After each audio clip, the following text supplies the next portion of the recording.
End of the Federalists to Thomas Jefferson. So last time we left off with the whole like Sedition Act and everything. The thing is, we are going to see that some Jeffersonian Republicans have some problems with this.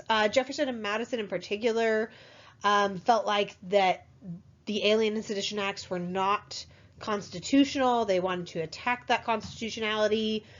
They also wanted to put forward the idea that if a state felt like the national government had exceeded its powers, that they could interpose basically to shield its citizens from a tyrannical law.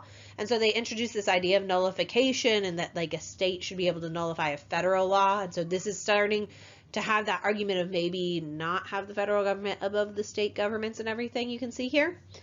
They had hoped that this might rally voters to the Republican Party. The thing is, we do see voters are going to be mad at the Federalists, but really their rage was more from, not from the legislation against aliens or subversives, but more than anything else, their rage was from the high cost of Federalist taxes. Specifically, that whole direct tax of 1798, I told you it was going to come back, which had fallen on all of the owners of land, dwellings, or enslaved. And so this provokes a lot of widespread resentment. And in fact, it caused Fry's Rebellion in Pennsylvania, basically where some civilians had released tax evaders from a prison in Bethlehem. Adams actually responded to Fry's Rebellion with a huge show of force. They would arrest and sentence those to be executed for treason who had released these tax evaders and everything. Although actually none of them actually are executed. Instead, they're going to be pardoned by Adams later on. And so basically we're having here really the beginning of the end of the Federalists. The Federal Army during this time period was chasing, private citizens whose only crime was resisting taxes, which in the eyes of many was just like a continuation of the American Revolution on some level. And you're seeing like federal soldiers roughing up Republican voters at polling places. Southern Republicans actually talked in private about the possible need to resist Federalist tyranny by force, and if they failed at that, maybe secede from the Union. Now, this is a really big deal, the idea of secession already, but I want you to keep that in mind, because eventually we're going to get into the Civil War when the South really does secede from the Union, or tries to. And so just the fact that already this early on, you're seeing people putting forward that idea kind of tells you something. Now, President Adams really did not want to cause these problems, and so he really is going to try to diffuse the entire situation. The thing is, a lot of Federalist support depended on popular support for this expectation for war with France, and so Adams purposely refrains from asking for a declaration of war. He really believed that the French might be open more to conciliation with America after a series of setbacks. And he recognized that if the United States went to war with France, this could actually open a civil war on America's shores. And so he actually broke with his party and decided to reopen negotiations with the French in February of 1799. Now, what comes of this is going to be the Franco-American Accord of 1800. This basically released the United States from its 1778 alliance with France, and it also ends the Quasi-War.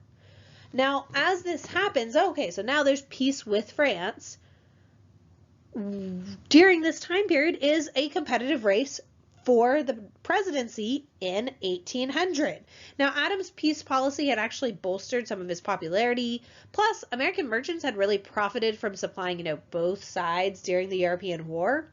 And so you have this period of prosperity that ended up benefiting the president and his party if it weren't for a few issues. The thing is, Hamilton, another prominent Federalist, as well as many of his friends, felt like Adams had betrayed them and betrayed the Federalist Party. And so Hamilton wrote this scathing attack against the president but it fell into the hands of one Aaron Burr. Now, Aaron Burr was a Jeffersonian Republican, and so he published the letter, basically airing out all of the Federalists, squabbling in public. And so we really are going to see party disunity here amongst the Federalists, and because of this, they really couldn't counter the Republicans' aggressive and organized tactics. This is a really amusing election in modern day sense, but it also shows you the more things change, the more things stay the same. You see a lot of attacks and personal attacks from one side onto the other. For instance, during this election, you get like Jefferson calls Adams a hermaphrodite and says, oh, you shouldn't vote for him because of that. And at one point, like, Adams supporters are like, oh, you can't vote for Jefferson, he's dead.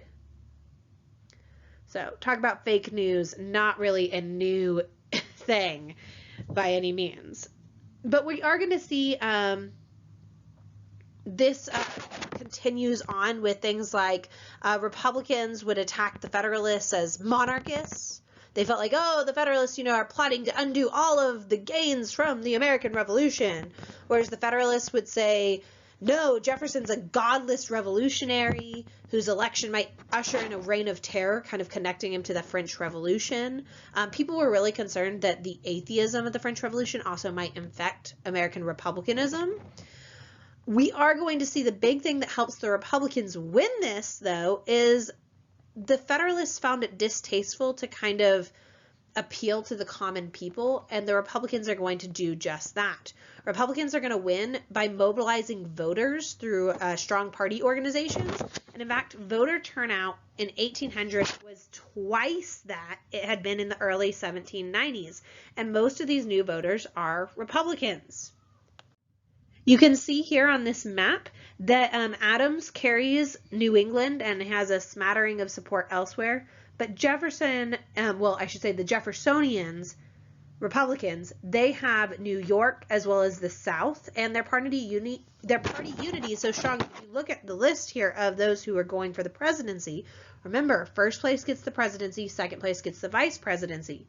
And so their party unity is so strong. Jefferson and Burr, both of the Democratic Republicans, or Jeffersonian Republicans is also what they're called and everything here, they each received 73 electoral votes. But that means who's the next president?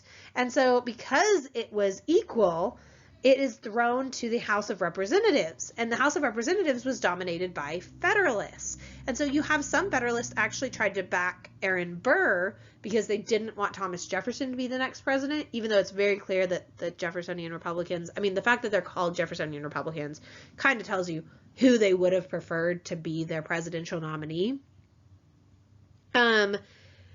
This actually resulted in a deadlock until 1801, and finally the Federalists would yield. They would give Jefferson the majority he needed, as basically when they were informed that Jefferson would not dismantle Hamilton's fiscal system. I should also point out this is going to cause some issues between Thomas Jefferson and Aaron Burr themselves, because all that needed to really happen was Aaron Burr needed to just step aside and say, oh no, Thomas Jefferson shall be our next president. And Aaron Burr went, oh, maybe I could be the president, and didn't. And so this is kind of seen as betraying Thomas Jefferson on some level. And so there's going to be a little bit of tension between Aaron Burr and Thomas Jefferson. After this occurs, we are going to get the 12th Amendment put forward, preventing any kind of similar impasse by requiring electors to cast separate ballots for the president and the vice president. Really quick, I just wanted to show you this. This is a primary source written by Alexander Hamilton. This was actually Hamilton talking about this impasse of, Jefferson versus Burr. And I wanted you to see just how much Hamilton really seems to dislike Aaron Burr. So he says, my opinion is, after mature reflection, that if Jefferson and Burr come with equal votes to the House of Representatives, the former ought to be preferred by the Federalist. Mr. Jefferson is respectively known in Europe, Mr. Burr little, and that not advantageously for President of the United States. Mr. Jefferson is a man of easy fortune. Mr. Burr, as I believe, a bankrupt beyond redemption, unless by some coup at the expense of the public, and his habits of expense are such that wealth he must have at any rate. Mr. Jefferson is a man of fair character for probity. very different ideas are entertained of Mr. Burr by his enemies, and what his friends think you may collect from this anecdote, and it goes on and everything.